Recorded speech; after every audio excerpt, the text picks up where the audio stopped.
All right, hi everyone. Welcome to Green Apple Books on the Park. I'm Brendan McHugh. I'm a bookseller here. And I am excited to welcome Roger Rapoport tonight. We are celebrating his first novel, Searching for Patty Hearst. And he was on the ground covering the Patty Hearst saga as it unfolded and gained insider access to the elite and secretive world of the Hearst family, as well as many of the key behind-the-scenes players, which is the topic of tonight. So thank you for joining us in person and online. We are broadcasting from San Francisco. We are on unceded Ramaytush Ohlone land, and we hope you join us in our pledge to turn land acknowledgement into action and donate either your time or monetary means to an indigenous organization every time you hear a land acknowledgement.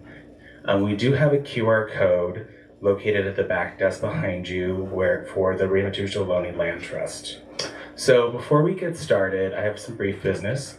If you have not, turn off your phones now. Well, turn it silent. You don't need to turn them off. Because the next thing I was going to say is please feel free to take pictures and post them on social media. So you need your phone on for that. All right. So after that, also, please, if you like this event, check out our calendar. We have a lot of events coming up throughout the year on our website. And then the restroom is behind us, but right now you can't use it for obvious reasons. But after everything, you will be able to use it. We also have copies of the book up front with the cashiers, which you can buy, and I believe afterwards you'll be signing books. Yeah? Okay. And so a special note is that when you buy books from us, you're not just supporting independent bookstores, but you're also supporting writers who put so much work into their books. And you also get to have a book. So Roger is an award-winning author, filmmaker, and playwright. His work has appeared in the Wall Street Journal, Wired, The Atlantic, Esquire, the LA Times, and the SF Chronicle, among others.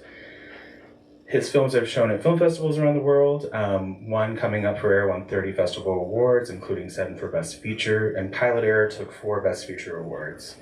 His books include The Great American Bomb Machine, Hillsdale, Greek Tragedy, and The American Heartland, Is the Library Burning, The Big Player, Into the Sunlight Life After the Iron Curtain, and many other titles. As a travel writer, he published multiple guides and was the editor of the successful I Should Have Stayed at Home series. Searching for Patty Hearst is his first novel, and I really look forward to hearing the rest of it. So without further ado, let's give a big hand for Roger. Well, there are two distinct audiences for this book. The people who remember this case and those who don't. And for those who do remember it, thank you for coming. And for those who don't, I have a slideshow that my publisher helped me create. This is a very brief introduction to the Sudanese Liberation Army. We need a little focus, I think, on this. Gotcha. See if we can get this.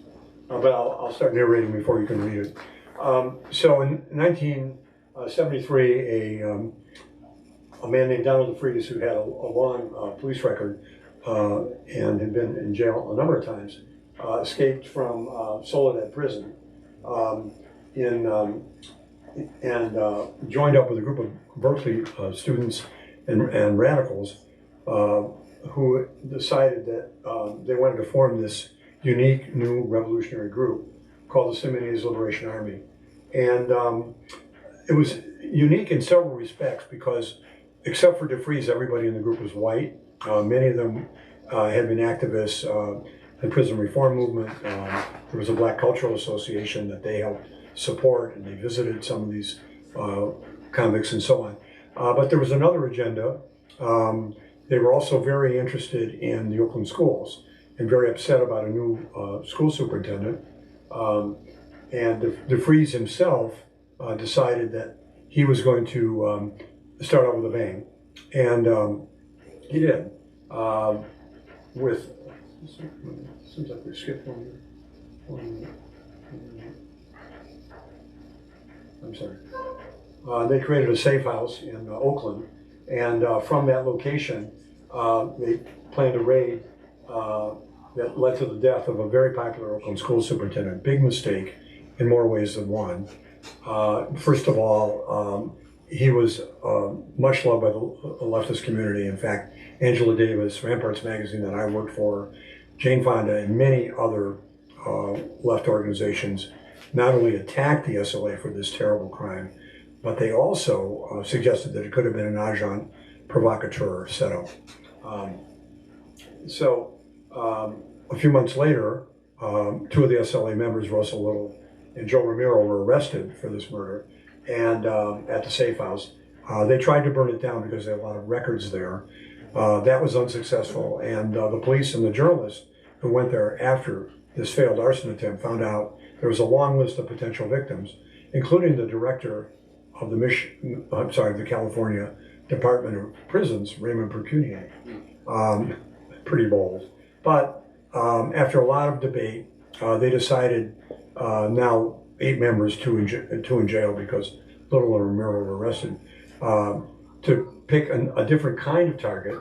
And they read the engagement announcement of Patty Hearst, the granddaughter of William Randolph Hearst, and the daughter of Randy Hearst, the publisher of the San Francisco Examiner, and also the chairman of the Hearst Corporation. And her mother was on the Board of Regents at UC Berkeley. Interesting, Patty, I had met her fiance, Steve Weed, who she was living with at this time, 3 years earlier, when she was a student at Crystal Springs School for Girls, and he was her math teacher. They fell in love and eventually wound up getting engaged. Weed was very badly beaten. Patty was taken to this safe house in Daly City, and she was in a closet for the first few weeks, and they lived together for 52 days. There was an attempt to ransom her by starting a free food program in Oakland that went very badly, primarily because everything that could go wrong did go wrong. People got hurt, there was challenges on the quality of the food, and more to the point, it got a lot of bad press because there were basically riot, TV camera crews got attacked and so on, so it really went very poorly.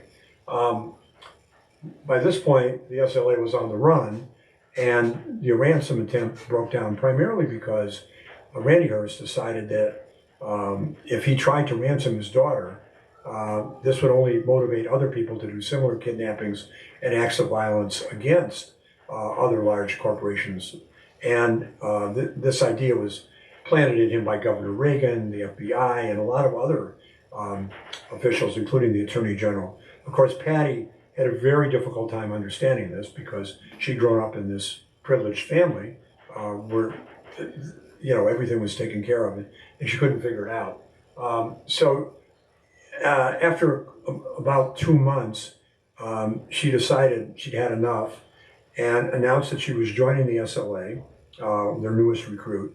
And of course, there was a lot of skepticism that this was all put on, that all of these communiques that were coming out were false, made up, and not really what she was thinking at all. So, to set the record straight, they robbed the Hibernia Bank in San Francisco, owned by the father of a very close childhood friend. So now Patty was suddenly no longer someone who was an object of prayer and donations from all over the country, people trying to help pay for the ransom. She was now literally a wanted bank robber. There's her poster. So it's the first time ever that a kidnapped victim had joined her kidnappers to rob a bank. It's never happened before. So at this point, the FBI was really on high alert because what they were worried about was this was going to trigger more revolutionary actions like this because the SLA was getting a tremendous amount of press. In a way, she was almost a social media star. I mean, this was front page news everywhere. All her communiques were broadcast on national television. And believe it or not, this story actually knocked Watergate off the front page. That's how big it was. Patty was now openly denouncing her family as Big Hearst. Of course, they were on the run to Los Angeles with her new boyfriend, Willie Wolf. Steve Weed, her fiance, was publicly dumped and shamed as being a sexist pig. And she had fallen in love with one of the kidnappers from Berkeley, Willie Wolf. That didn't last very long because while they were on the run, the hot pursuit of the FBI, they missed this place in LA by just a couple days. But When they went to Los Angeles, they divided into 3 teams, and now it was really getting scary because they didn't want to all be together. They thought they were risking that. So this team, the Patty Hearst, Bill Harris, her kidnapper, and his wife Emily Harris, um, went shopping one day, and while they were doing this, Bill was arrested, or tackled, I should say, for shoplifting. Patty was in the back of the van, um, got up and with an M1 carbine and a machine gun fired off 80 rounds to free Bill. So they fled. Of course, this was a hot vehicle. They had to abandon it. So they did what any sensible wanted felon would do. They carjacked a young man, Tom Matthews, a high school student, and Patty became quite close to him, confided a lot in him about how she had dreamed of being kidnapped. She talked to him about what it was like to be a victim and how bad she felt about doing this. Gave him a big kiss when they let him go the next day. But meanwhile, the van that they abandoned had a parking ticket, which led the police to the SLA hideout. They had moved by this point, but the police quickly surrounded the new location where the other 6 members were living. And while Patty and Bill and Emily were hiding at a motel in Anaheim, watching television, the largest firefight on American soil ever took place. 9,000 rounds were fired. 6 of the SLA members died, including Donald DeFreeze, Willie Wolf, and the 4 women that Patty had gotten close to. In her eulogy, she memorialized Willie Wolf as the kindest, gentlest man she ever knew. Now she was really on the run with the Harrises, and they decided to separate. And Patty decided to go to Pennsylvania apart from the Harrises with Jack Scott, who was the head of the Institute for Sport and Society. He posed as her husband. They drove cross country to Pennsylvania with his parents posing as the in-laws. They got to Pennsylvania, they did some work on a book there, and also were on a farm in New York. One of the people who came to an earlier event that I did told me afterward that he had a farm in Massachusetts, and the SLA was trying to move to their farm, but it didn't work out. He wouldn't rent to them. So in 1975, by this point, Randy Hearst had completely given up on any possibility of a ransom. He just had lost all faith in the SLA. He was trying to do back channel negotiations with prisoners that could put pressure on the SLA, but that didn't go anywhere. At one point, they even tried to put Little and Romero on national television to appeal to the SLA leadership to release Patty, but that didn't work. So by now, Patty was living apart with Wendy Yoshimura, who was a friend of hers. They traveled back and rendezvoused with the Harrises in Sacramento and did their final 2 bank robberies. In the first bank robbery in Sacramento went pretty well. Second one was a disaster.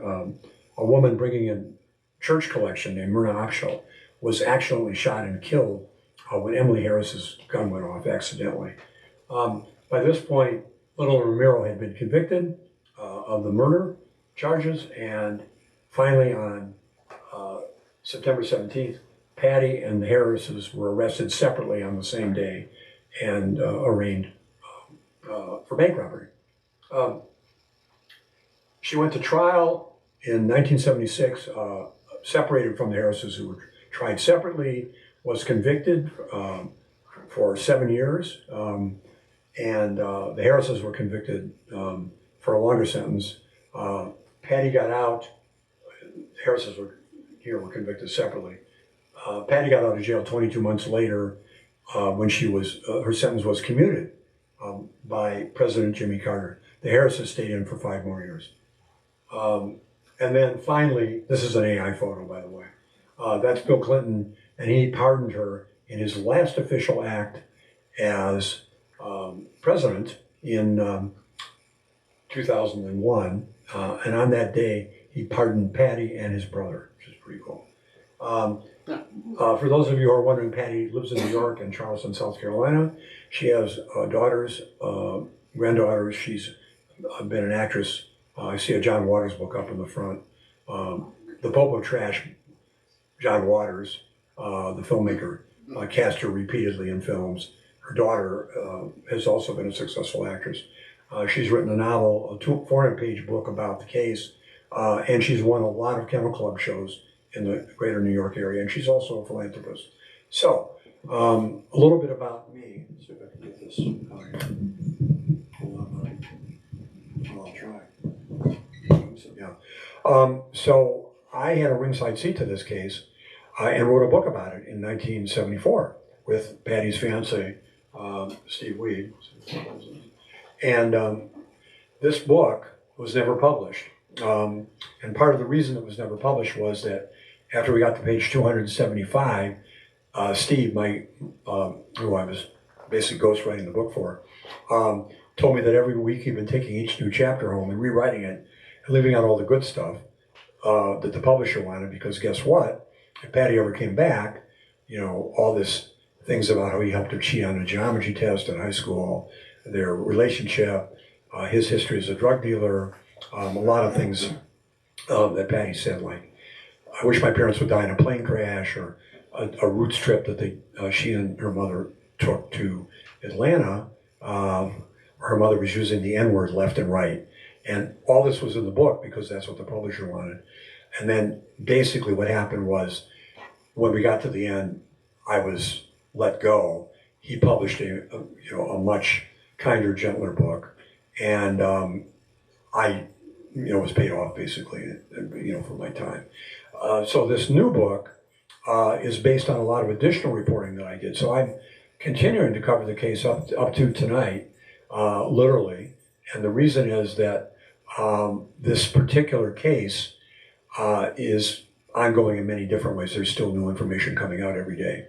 And what I mean by that is, when I worked on the case, I interviewed Bill Harris, who was one of the SLA kidnappers, and wrote a 3-part series for the Oakland Tribune about that, giving a lot of the history of the SLA.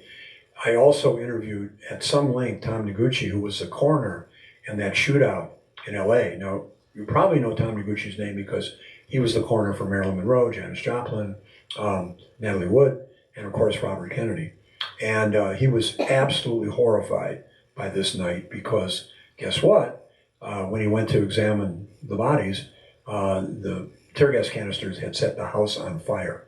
So for a number of days, nobody knew exactly who was there, especially Patty. So the families were left in the lurch. In addition to all this, there was a kidnapping case in Los Angeles where Patty pled no contest to kidnapping. And in that particular case, the judge happened to be my grandmother's brother-in-law. So I had a lot of contacts. And while I've been doing this tour, which began several weeks ago in Los Angeles, a lot of people have come forward voluntarily. Probably the single most interesting person was somebody that my wife and I met in San Luis Obispo, who worked at the Hearst Ranch doing horseshoeing for the family on the ranch. And in that particular situation, he told us that one of the places that Patty hid out was in a cottage on the Hearst Ranch, which is pretty hard to believe. So I've been picking up a lot of information, but perhaps the most interesting part of this story, for 50 years later, is the impact that this had. Patty's communiques were eye-openers in more ways than one. And I say that because a lot of the things she was talking about, particularly on the feminist side, she talked a lot about that. But she also talked about the conditions of the prison and obviously the Vietnam War, but more to the point about the power and privilege of families like the Hearst. So she really went after her own world of privilege. And ironically, when it came time to select a jury in her case, guess what? The judge in the case was a family friend who knew Patty when she was a little girl. And when they picked the jury, it was in closed session, and not just her parents, but the Hearst family was allowed to sit in on the jury selection, right? So you kind of think the fix was in. Well, it didn't turn out that way. They had an extremely poor legal defense, which was contradicted by a number of witnesses, including Tom Matthews. And also Bill and Emily Harris gave a jailhouse interview to Bob Scheer. You may remember him from the Ramparts. I worked with him. And in that jailhouse interview, Patty claimed that the whole story about Willie Wolfe was all cooked, that this guy had abused her and so on. And she made a very dramatic, statement about this. Well, it turned out that in her purse was a Olmec stone carving that Willie Wolfe had made for her, and he happened to have a matching one that he wore on a necklace.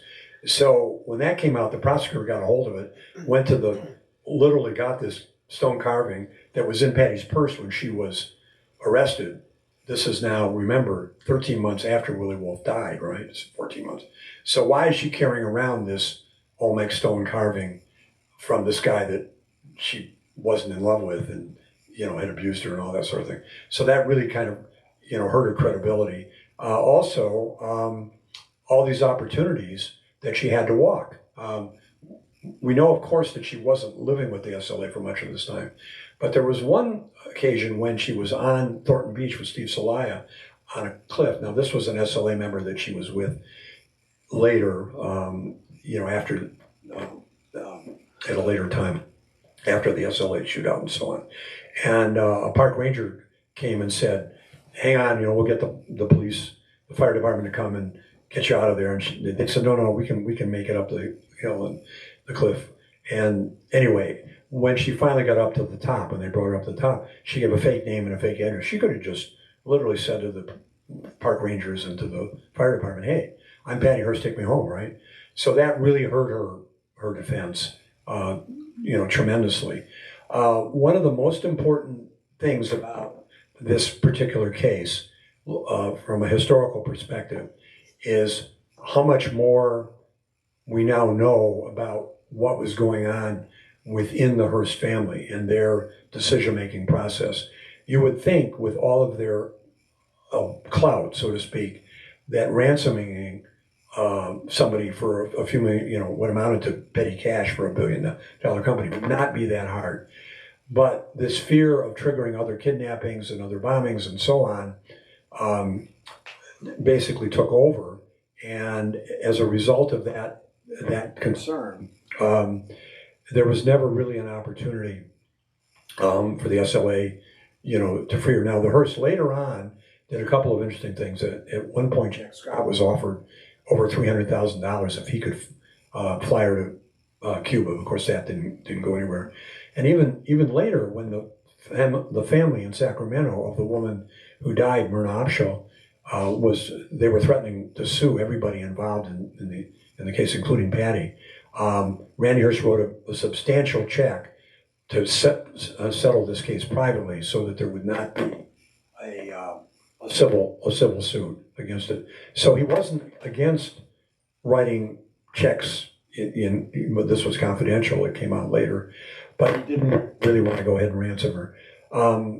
One of the SLA members said much later that Patty was kind of the son that Randy never had. He taught her to shoot when she was 9. They were very, very close. So all of this was just astounding to Patty. And in the aftermath, many of the statements that she wrote, which were basically, people were skeptical of it. But if you read them carefully, you can see that she had a kind of an insider's view of what the power structure really looked like. And unlike the SLA member, she'd lived it, she'd grown up in it, she'd known it. And then to have her father not just get her out right away, I think that motivated her to get a lot of the skepticism. She was especially tough on her mother. Her mother, if you remember the free food program that we just talked about, any of you who were around at the time, it was an absolute disaster. And what really made it terrible was Governor Reagan, who issued a statement saying that he hoped that all the people that took the free food, who were completely innocent of any crime, they just were doing this part of, playing their role in the ransom, that he hoped that they all came down with botulism. And then shortly after that, he reappointed Catherine Hearst, Patty's mother, to a 16-year term on the UC Board of Regents, the school that she had been attending. And that really pissed Patty off. She was just absolutely furious. So this narrative, unique as it is, I think still resonates with a lot of people. I've been surprised by how many younger people who don't know the case at all have taken this to heart as a story that reflects a lot of what was going on in the 70s, obviously with the Vietnam War and Watergate. There was a war in the Middle East, an energy crisis, and so on. But I think it repeats over and over again what the legal defense was, the one that she lost with Ethlie Bailey, who was possibly one of the worst criminal defense cases. I mean, it's still studied as an example of how to do everything wrong. He literally almost had a meltdown in the final argument, spilling a glass of water. Patty later wrote that he was drunk. But here's something you probably don't know about Ethlie Bailey. When he took the case, he cut his fee. He did a fee arrangement that was lower than he would normally get.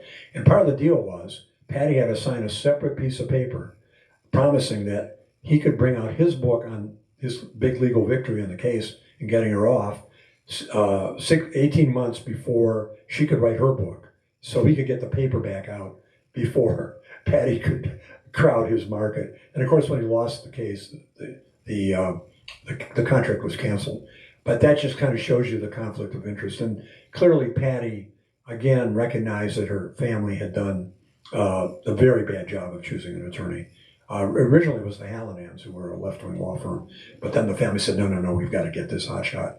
And then finally, when it came time for the appeal, that it got a little more complicated. When it came time for Patty to marry her bodyguard, Bernie Shaw, who was an SF, San Francisco policeman, Patty picked the lawyer, George Martinez, who continued to work in her behalf. So she finally took back control. I'm going to open this up for questions. If anybody has a question, okay, go ahead. The manuscript that you mentioned that wasn't published, do you still have it? I do. Do you have any plans to maybe well, believe it or not, the reason that I wrote a novel was, here's what I learned when I wrote this book. It wasn't that Steve was lying to me or that I couldn't trust him or his version of, their life together wasn't true. It's just that when Patty finally opened up on her side of the relationship, it was a completely different story. We're not talking about the criminal stuff. We're only talking about their love story. And he told me this beautiful love story. It was all consensual. Yeah, she was a 16-year high school student. And yeah, he was he could have flunked her. He did flunk her sister. But, it was all consensual. Yeah, she was a junior in high school. And, the parents were a little miffed. They didn't like him that much. But, he just gave me all this stuff about Wintun, and San Simeon and the rug collection and what Patty said here and there. And then you read Patty's book about how she felt about him, and they did not see eye to eye on their relationship. She was really having second thoughts about this guy. She even said at one point, why didn't she walk when the SLA gave her a gun and said, you can go? And she said, well, I think she wrote this in her book. She said, where was I going to go? She couldn't go home. This guy, she didn't want anything to do with him. So that's part of why I wrote the fictional story, because I wanted to give everybody a chance.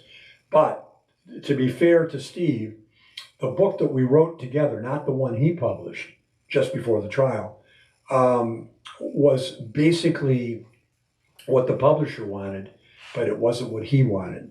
So today, I think there's a lot in there that if I were the publisher, I would be asking a lot of questions in light of what actually happened with Patty, in light of her, especially in light of what she said about him. So, one of the stories I didn't tell that was in the book. This is an example. So Patty was having trouble in geometry. So Steve did what any responsible teacher would do. He stole the final from the geometry teacher's file cabinets, because guess what? He knew this guy gave the same exam every year. And then he tutored her on it for 3 hours, and she only got an 80%. And I was using this as an example of, Patty not being really, that sharp. Well, actually, somebody pointed out in one of my talks, if you're a Patty Hearst and you were failing a class, and then you suddenly do 100 on a final, the teacher's going to kind of wonder what the hell's going on. So I think she blew a few of the questions. The theory is she might have blown a few of the questions anyway. So we, by the way, have had a number of alumni from her school have come to my talks, and including one who's a bookseller in Washington, D.C. And she is celebrated as one of their famous alumni at Crystal Springs. It's not Crystal Springs, Upland. Anybody else? No?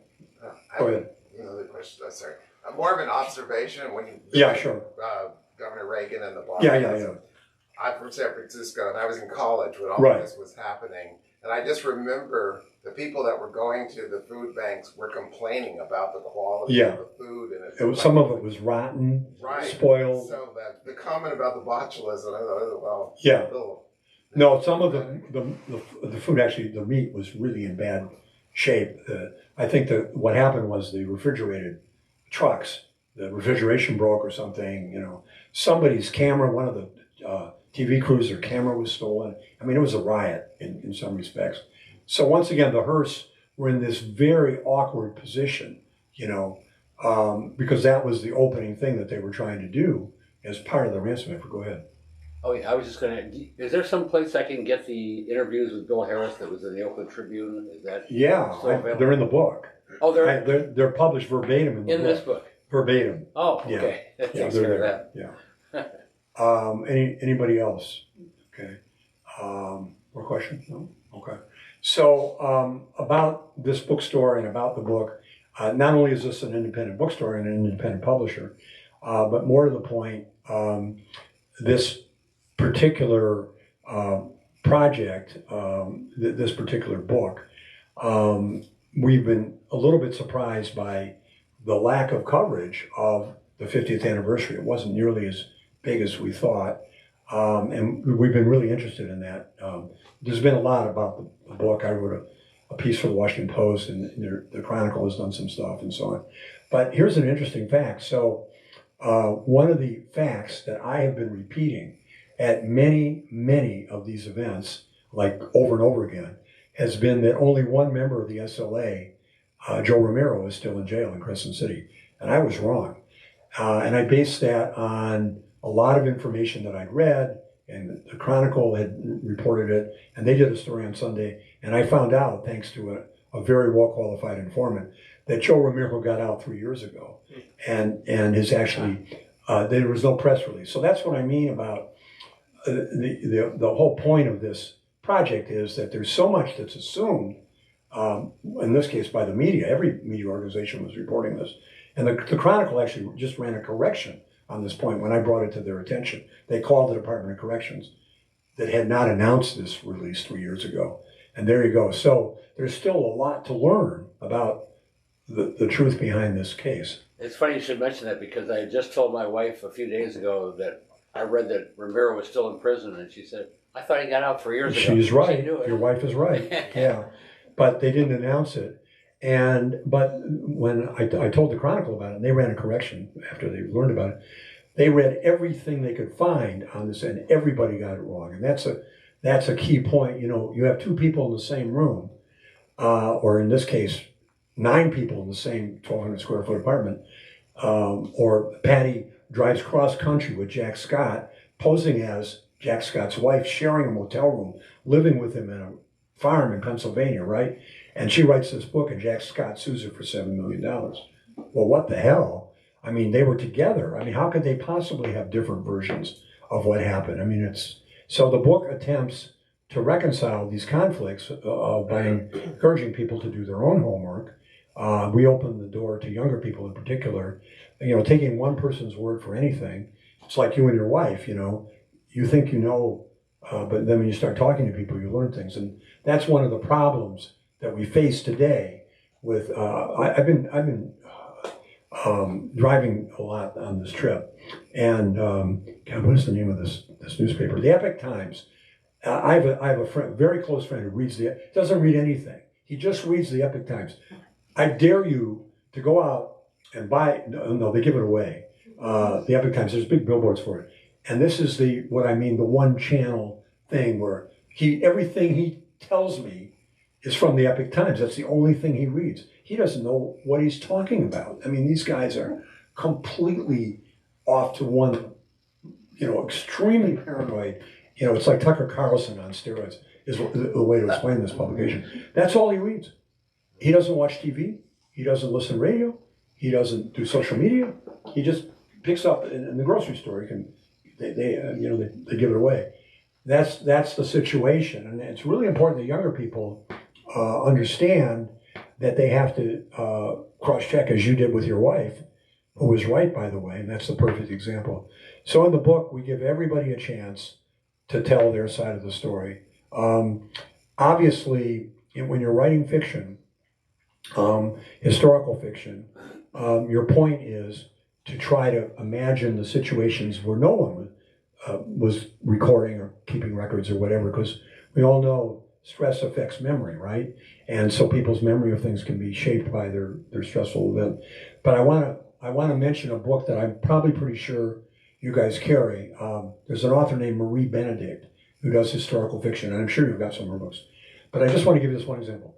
Everybody knows in this room, in this store, on this street, you ask anybody, who wrote the theory of relativity? And I can tell you, you won't find one person anywhere, probably in San Francisco, pretty well, that isn't true, but around here, just randomly, who will give you anything but this answer, Albert Einstein. Well, guess what? As Marie Benedict points out correctly, there were two authors on that paper. The second author was Einstein's wife, and she was literally on the proof, on the paper. She wrote it. She did the math. If she hadn't done the math, he couldn't have done it. And she was on the paper, this historic paper that made him world famous, and he took her name off this journal article. And the first time she knew about it, because when they sent it in, it was co-authored, he took it off, and it was his paper. And she said to him, what the hell's going on? Why did you take my name off? He said, well, if you put a woman on it, it won't have the same credibility. It really needs to have a male voice. As soon as you put a woman's name on it, it's just not going to have the same credibility. Anyway, Marie Benedict wrote a book about this called The Other Einstein, and I rest my case. That's an example of what historical fiction can do. Now, admittedly, she wasn't in the room when they were arguing about this, but she does the best she can to try to explain what was going on. And in my book, I talk about Randy and Catherine Hearst. As you know, they got divorced. And this was one of the reasons why I got divorced. They had a huge blowout over this. You can imagine what it was like for Catherine. Not only did they have a news media group camped out on their front lawn, but even worse than that, they had swamis living in the house. They had hostage consultants. They had FBI agents living in the house, and Steve Weed was living in the house after he got out of the hospital. So in one corridor, one in the corridor, they got Steve Weed, this guy she really didn't want him to marry. And on the other end of the house, there's the FBI agents, and they have no privacy and all this. And they walk out the door and there's NBC, with a microphone and all that kind of stuff. So go ahead. So do you think or write about contextualizing this particular story in San Francisco in the 70s, Zebra, Zodiac, Jonestown, yes, Harvey Milk?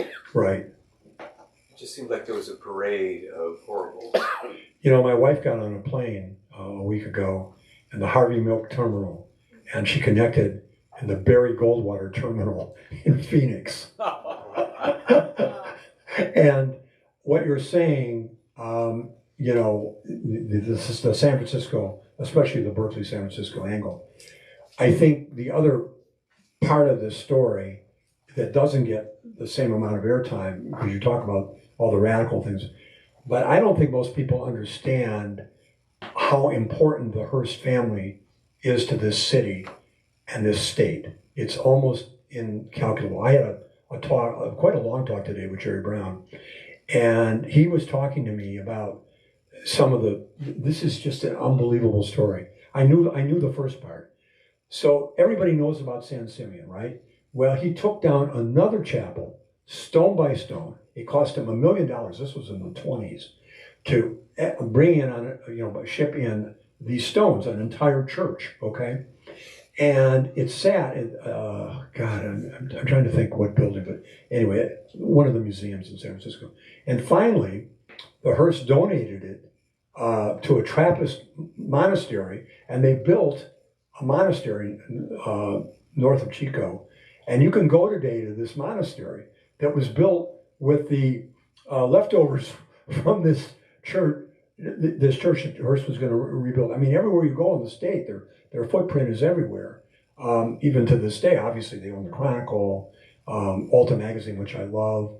They have television stations all over the country. They have ranches. They have a lot of ag. But they're unbelievably. I've worked for numerous Hearst publications, not just as an employer, but even San Simeon, which was theirs. It's now a state park. 600,000 people a year go to that museum, that Hearst Museum. So to this day, they are the 11th wealthiest family in the country, valued at $22 million. So when Patty's father died, remember we talked about the ransom, he left an estate of $1.5 billion. So it's just a phenomenal success story. And one of the things that her grandfather recognized very, very early,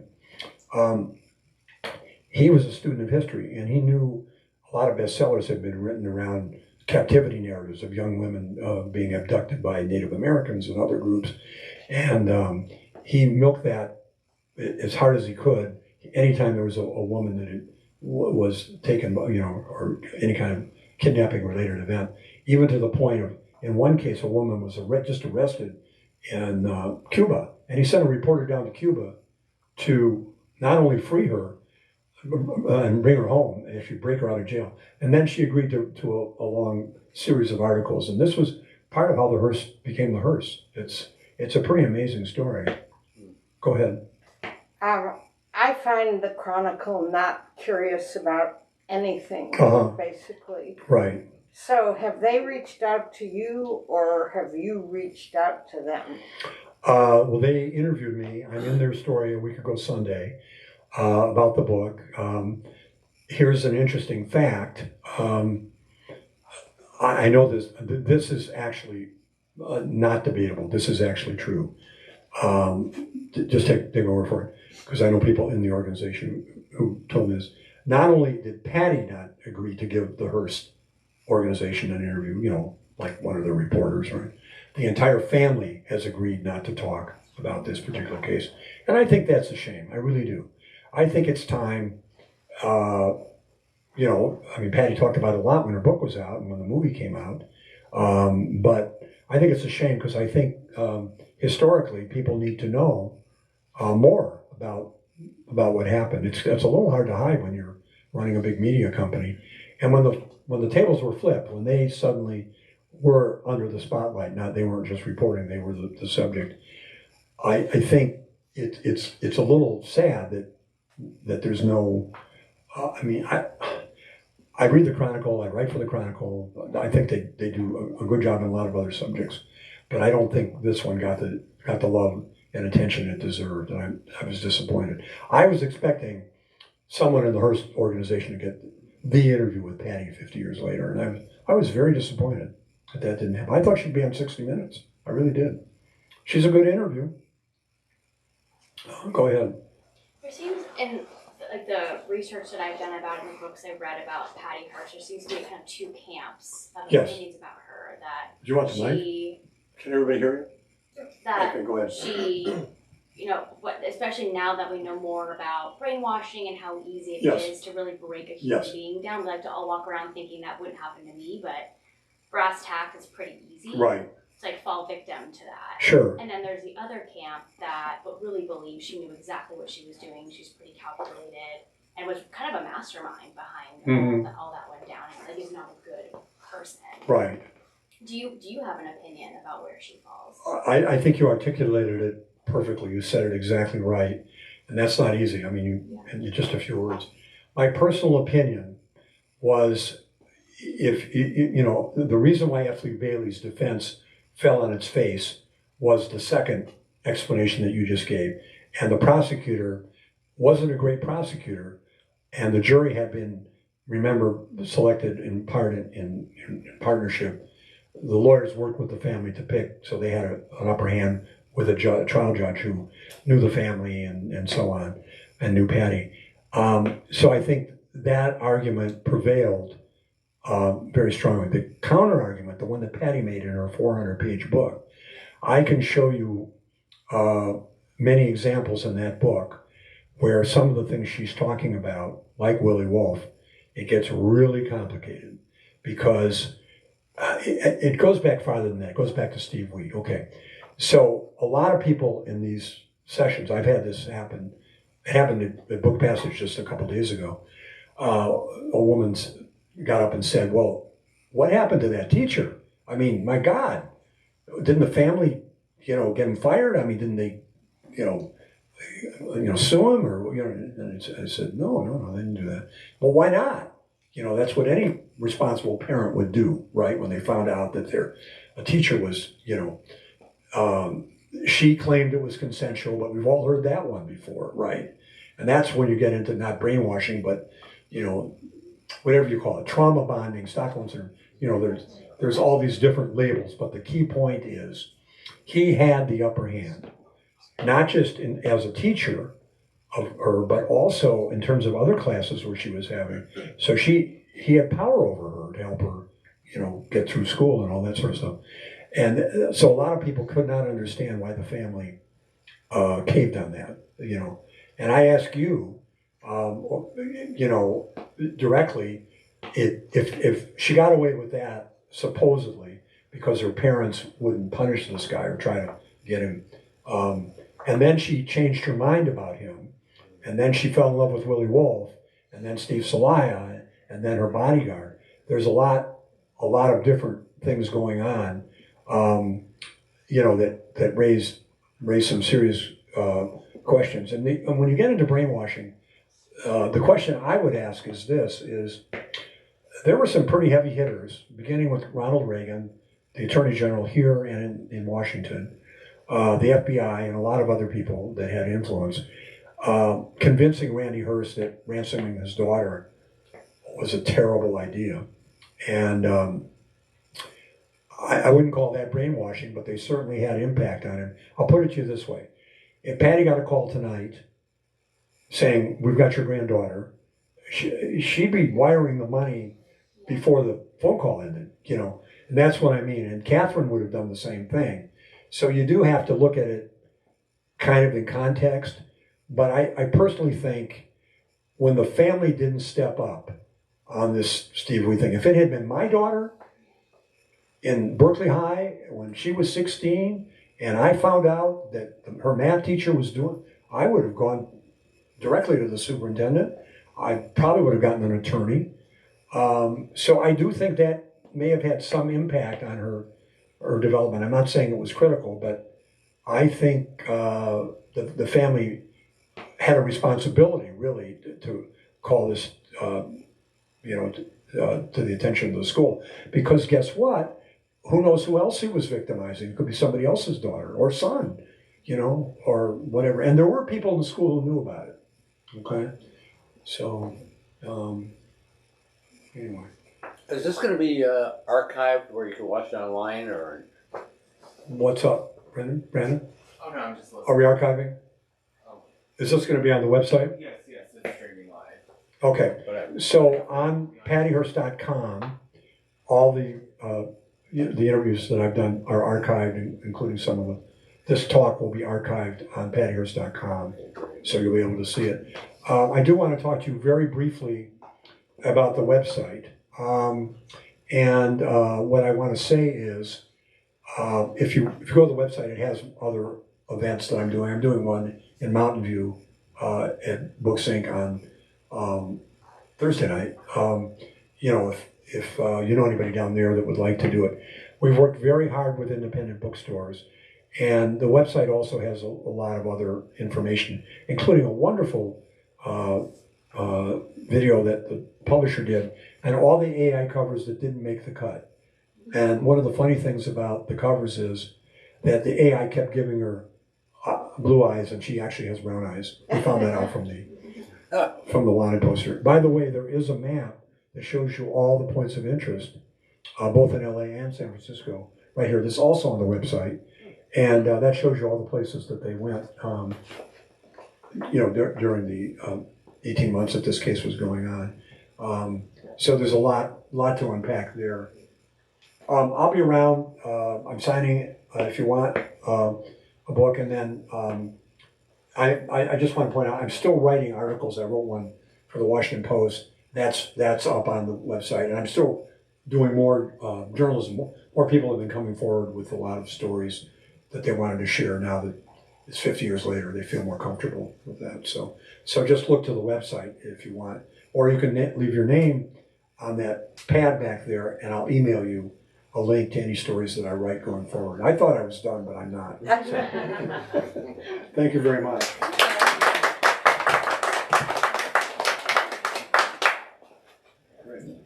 Yeah. Let's give another round of applause to Roger. Yeah, and you can purchase books at the registers up front. Please do so. I'm going to have you set up at the back desk to sign. That's fine.